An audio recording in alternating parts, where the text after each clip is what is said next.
समाजाचं आपण काहीतरी देणं लागतो. जसं जसं मॅच्युरिटी येते, शैक्षणिक अनुभव होतात, समाजाशी आपले संबंध येतात, तेव्हा कळतं की मी सुद्धा समाजाचं देणं लागतो. जेव्हा त्या भागात भेटलो आम्ही ना, तर अक्षरशः ते शाळेतल्या मुलांची अवस्था किंवा अक्षरशः घरं पाण्यात होती. त्या गावातली लोक बोटीनं प्रवास करून कोविडच्या वेळी अक्षरशः रेमडेसिवीर पाहिजे किंवा दवाखान्यात बेडच उपलब्ध नाही, अशा वेळी काय करायचं. अक्षरशः रात्री 2-3 वाजता पण सरांना पण फोन यायचे की सर मदत लागणार आहे. आणि ह्या वेळेस मदत नाही मिळाली तर मग नंतरच्या मदतीचा काहीच उपयोग नाही. स्त्री केवळ 2.5 अक्षरांचा शब्द. स म्हणजे समाजसेवा, त म्हणजे तारण करणारी आणि र म्हणजे रमा अर्थात पार्वती. जिथे या सगळ्यांचा संगम होतो तिथे खऱ्या अर्थाने समाजसेवा एकोपा वाढतो. आज आपण अशा नवदुर्गेला भेटणार आहोत जिने शिक्षणाला कवटाळून समाजसेवेचा श्वास धारण केला. एक नव्हे तर 5 पदव्या मिळवून स्वतःचे मानाचं स्थान निर्माण केलं. प्रत्येक स्त्रीला सत्वाची जाणीव करून दिली अशा आजच्या नवदुर्गा आहेत सौ रोहिणी संदीप कदम. रोहिणीताई, तुमचं स्वागत आहे.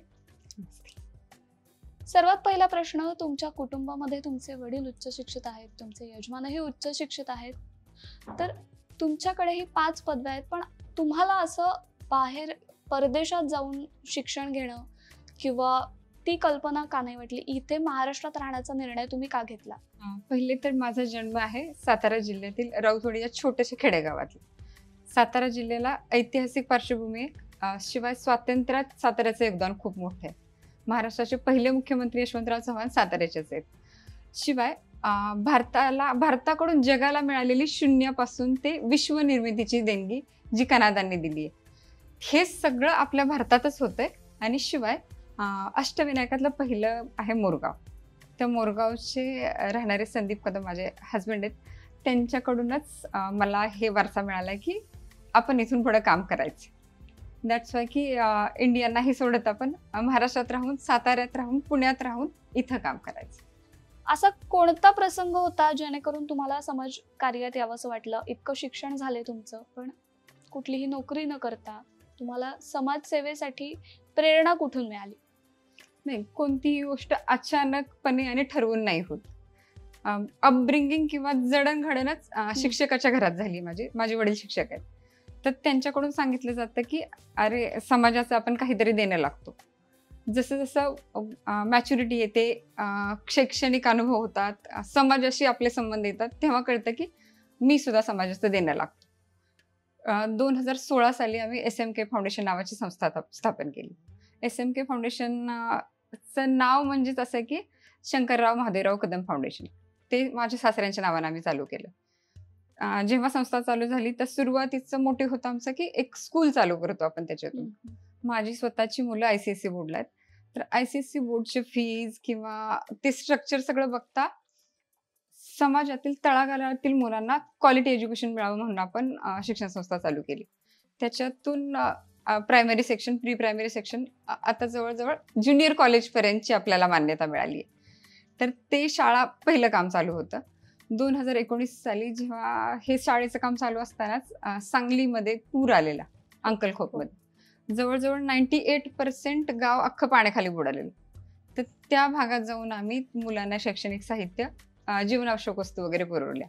तर स्वयंप्रेरित तुमची संस्था आहे SMK फाउंडेशन, ती नेमकी कशी काम करते आणि कुठल्या कुठल्या शैक्षणिक क्षेत्रापुरता मर्यादित न राहता पूरग्रस्त भागांसाठी कसं काम केलं? किंवा मी ऐकलंय की कोविड काळातही SMK फाउंडेशनने बरीच चांगली कामगिरी केलेली, तर ती नेमकी कशी होती? तो अनुभव कसा होता?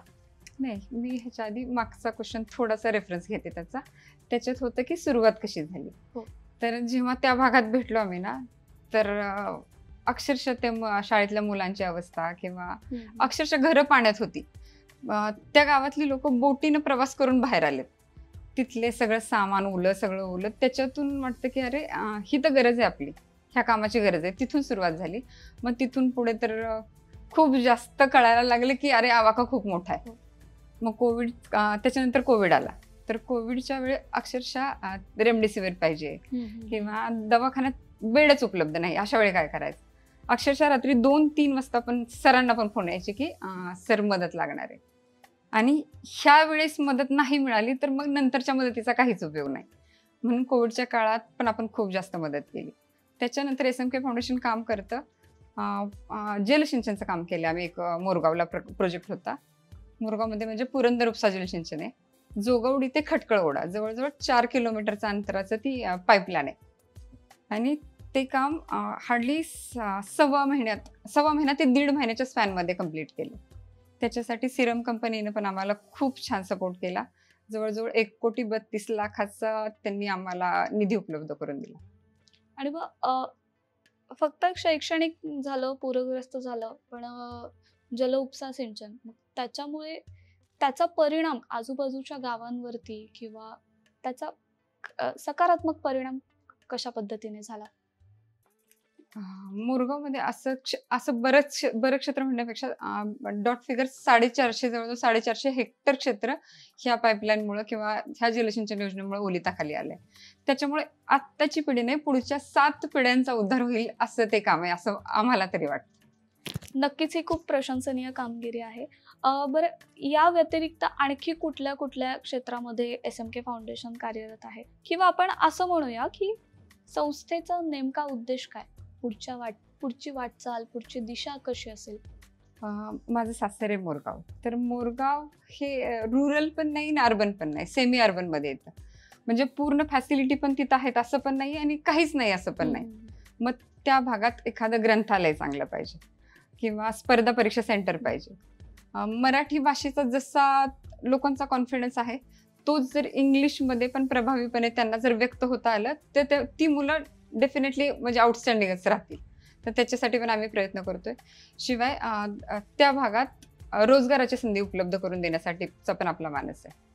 परत मोरगाव ते पुणेमध्ये बस चालू केली आहे. दळणवळणाची साधनं जर असतील तर तिथून मुलं पण बाहेर पडतील शिक्षणासाठी आणि यात्रेकरू पण येतील, जेणेकरून तिथल्या लोकांना रोजगार पण उपलब्ध होईल. त्याच्यासाठी आपण बस सेवा पण चालू केली आहे मोरगावसाठी. या सामाजिक क्षेत्रात काम करताना, या सामाजिक क्षेत्राची मोठ बांधताना नेमका तुम्हाला काय अनुभव आला? वाईट, चांगले कसे अनुभव होते? आत्ता तर मोठ बांधायला सुरुवात झाली आहे. खरं वाईट अनुभव नाही म्हणता येणार, पण जबाबदारीने खूप काम करावं लागतं. सपोज आपण आता म्हटलं तसं की मेडिकल इमर्जन्सी असते, तर मेडिकल इमर्जन्सी ज्या त्यावेळी प्रॉम्प्ट मदत झाली तरच त्याचा फायदा होतो. मुलांना शैक्षणिक क्षेत्रात पण पुढचा गायडन्स मिळावा त्याच्यासाठी पण आपण मदत करतो. शिवाय असं आहे की गावाला खूप क्वालिफाईड मुलं आहेत की त्यांना रोजगाराच्या संधी खुणावतायत, पण अप्रोच कुठं व्हायचं, कसं व्हायचं ते नाही लक्षात येत. तर तेव्हा पण आपण खूप जास्त मार्गदर्शन करतोय. आता रोहिणी, SMKचं प्रस्थ वाढवण्यासाठी तुमच्या मनात नेमक्या काय कल्पना आहेत? म्हणजे येत्या काळातला लोकसहभाग कसा असेल, प्रशासनाचा सहभाग कसा असेल, किंवा आत्ताचा सद्यस्थिती काय असेल आणि येणारी स्थिती कशी असेल, याबद्दल थोडंफार सांगाल? मी स्वतः ग्रॅज्युएशन झाल्यानंतर पुण्यात इथं स्पर्धा परीक्षा केंद्रात अभ्यास केला MPSCचा. 2 वेळा मेन्स क्लिअर होऊन इंटरव्ह्यू पर्यंत गेली. हार्डली 8 मार्कानं माझी पोस्ट गेली आहे तेव्हा. परत 3ऱ्या अटेम्प्टच्या वेळी PSIचे प्री मेन्स क्लिअर झाले आणि इंटरव्ह्यूच्या वेळेस माझं फर्स्ट बेबी आलं होतं, तेव्हा सिझेरियन झालेलं. त्याच्यामुळं ते नाही करता आलं. तर ती ॲक्च्युली खंतच आहे माझ्याकडे की ती माझं करायचं राहून गेलंय. तर अशी मुलं आहेत की त्यांच्याकडे तो स्पार्क आहे. त्यांचा तो स्पार्क ओळखून त्यांना ती प्रॉपर दिशा मिळावी ह्याच्यासाठी आम्ही प्रयत्न करतोय. परत व्यसनमुक्तीसाठी आम्ही प्रयत्न करणार आहे. महिलांना रोजगार मिळावा, प्रॉपर स्थायी रोजगार मिळावा. ॲक्च्युली गावाकडच्या महिलांचं काय असतं की रोजावर कामं करतात ते. म्हणजे जेव्हा सीझनल काम असल्यासारखं असतं, पावसाळा आहे तर तेव्हा कामं असतात, ते पीक काढणी वगैरे झाले की नंतरचे 4 महिने बसूनच राहायचे. तर असा उद्योग असेल जेणेकरून स्थायी रोजगार मिळेल, त्याच्यासाठी पण आपण प्रयत्न करतोय. बऱ्यापैकी तरुण मुलं आहेत अशी की शिक्षण आहे पण चुकीच्या संगतीला लागलेत. जर आत्ता सावरलं, स्टिच इन टाइम सेव्स 9 ह्याच्यानुसार जर त्यांना प्रॉपर मार्ग मिळाला, इव्हन नोकरीचा म्हणा किंवा एखादी वाईट संगत लागू नये त्याच्यापासून परावृत्त होण्याचा, त्याच्यासाठी SMK फाउंडेशन काम करते. SMK फाउंडेशन आता मोरगावला एक काम चालू आहे आमचं. माझे मिस्टर ज्या शाळेत ज्यांचं बालवाडी वगैरे तिथं झालं, तिथंच एक मारुतीचं मंदिर आहे. तर त्या मंदिराचा जीर्णोद्धार म्हणण्यापेक्षा आम्ही नवनिर्मिती करतोय. आत्ता कळसापर्यंत ते काम गेलंय. तर SMK लहान मुलांपासून अगदी वयोवृद्धांपर्यंत पोहोचण्याचं काम करते नक्कीच. म्हणजे लहान मुलं असो, त्याचे शैक्षणिक गरजा असो, पूरग्रस्त असो, त्याच्यानंतर तरुणाई जी गावांमध्ये आहे, ज्यांना रोजगार नाही, तिथपासून वयोवृद्धांपर्यंत अगदी सगळ्यांचं सर्वसमावेशक असं काम आहे तुमचं. तर या सगळ्यांमध्ये तुम्हाला कोणाकोणाची साथ मिळाली, म्हणजे मोलाची साथ, किंवा आपण म्हणतो ना की एक सपोर्ट मिळतो आपल्याला, तर तो कुठल्या पद्धतीचा होता, घरातून, बाहेरून, सगळीकडून? तसं म्हणायला गेलं तर सुरुवात आई बाबांपासून होते. लग्न झाल्यानंतर माझे मिस्टर ऍक्च्युली त्यांच्यामुळं तर पूर्ण गाईडलाईन मिळाली.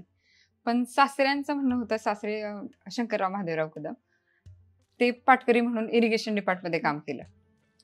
तर जेव्हा मिस्टर लहान होते तेव्हा त्यांचं म्हणणं असायचं की तू झोप, कधी झोप, जेव्हा साहेब होशील तेव्हा झोप. डिप्लोमाला असताना ते विचारतात की अरे डिग्रीचा फॉर्म आणलास का तू, आपल्याला पुढचं पण करायचंय. म्हणजे इव्हन मला सांगताना एकदा ते म्हटले की KJ कॉलेज माहितीये पुण्यातलं, त्याचे कल्याणराव जाधव आहेत, तो माझा क्लासमेट आहे. तर मग अशी एखादी, म्हणजे असं डायरेक्टली नाही म्हटलं की अशी संस्था चालू कर वगैरे, पण मग तेव्हा मला कळतंय की मी पण काहीतरी करू शकते आणि सासऱ्यांच्या नावानेच करू शकतो. तर तसं SMK फाउंडेशननं काम चालू केलं.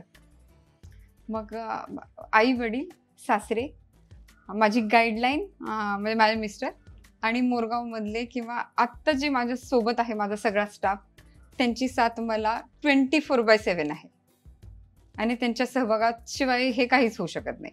इव्हन माझी घरात छोटी 2 मुलं आहेत, दे आर आल्सो, ते पण खूप जास्त सपोर्टिव्ह आहेत.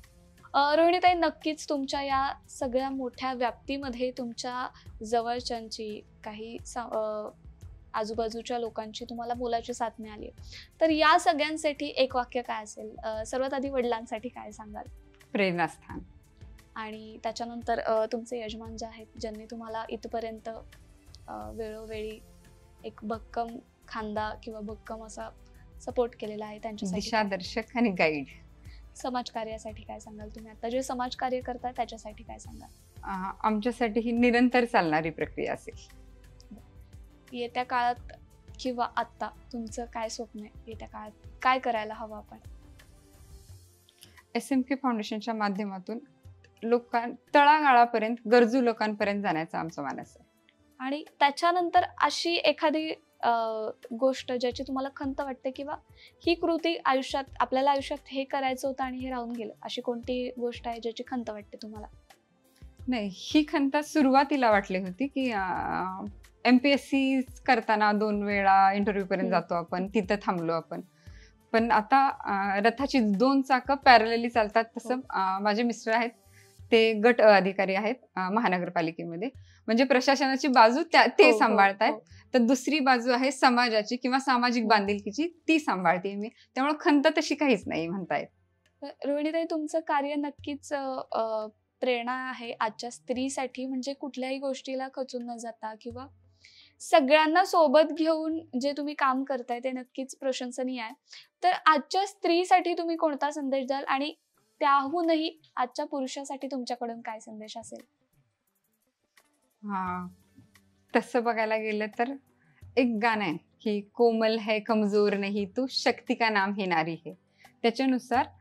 त्याच्यानुसारच आपल्याला वागावं लागेल. कोमल आहेस पण कमजोर नाहीयेस. आणि जसं चावी कुलूप आणि चावी, त्याच्यात चावी आधी बनवली जाते आणि नंतर लॉक बनवलं जातं. तसं प्रत्येक जरी प्रश्न किती पण कठीण असेल ना, तरी प्रत्येक प्रश्नाला उकल ही असणारच आहे. म्हणजे त्याची चावी आधी कुठंतरी बनली गेली आहे. त्याच्यामुळं कोणत्याही गोष्टीला घाबरू नका. म्हणजे महिला आहे म्हणून घाबरते किंवा मला उत्तर नाही सापडणार, तो कुठेच आपण ब्लॉक नाही होणार. आणि लास्ट तुम्ही म्हणता की पुरुषांसाठी काय असेल, अगेन म्हणेन की तुमच्या बरोबरीनं चालवा तिला, आणि पॅरलली चाललं तरच तो रथ प्रॉपर जाईल. अगदी बरोबर. आणि दुसरा असा एक प्रश्न होता की आता परिस्थिती अशी आहे की शिकलेली स्त्री आहे आणि शिकलेला पुरुष आहे, तर कुठेतरी दोघंही शिकलेले असल्यामुळे एक सामंजस्यामध्ये, जसं तुम्ही म्हणालात की मला माझ्या मिस्टरांनी फार साथ दिली, खूप साथ दिली इथे येण्यापर्यंत, तर कुठेतरी तुम्हाला असं वाटतं का की पुढे जाण्यासाठी एक सामंजस्यत्वाचा अभाव आहे?